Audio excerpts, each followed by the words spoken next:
మామూలు రోజు అలంకారంలో హంగామా. రవి ఎప్పుడూ కోటు, టైతో స్మార్ట్గా కనిపించేవాడు. అది ఎలాంటి సందర్భమైనా అతను తన స్టైల్ మార్చేది లేదు. మరోవైపు అనన్య వింతైన ఫ్యాషన్తో మురిసిపోయే అమ్మాయి. రంగురంగుల దుస్తులు, వెరైటీ యాక్సెసరీస్తో ఎప్పుడూ మోడ్రన్గా కనిపించేది. ఒకరోజు వాళ్ళ ఫ్రెండ్స్ నుండి ఒక ఆహ్వానం వచ్చింది, కాజువల్ డే అవుట్ కి రావాలని. అందరూ సింపుల్గా ఉంటారని చెప్పినా రవి తన కోటు, టై స్టైల్తోనే వెళ్లాడు.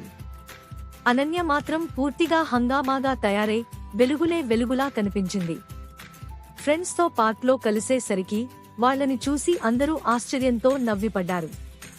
ఇది కాజువల్ అవుట్ కాదే అంటూ స్నేహితులు సరదాగా కామెంట్ చేశారు. ఆ సమయంలో వాళ్లకు ఒక అనౌన్స్మెంట్ వినిపించింది, బెస్ట్ డ్రెస్డ్ డ్యూయో పోటీ జరగబోతుందని. ఈ వార్త విని రవి, అనన్య తమ స్టైల్ను చూపించారు.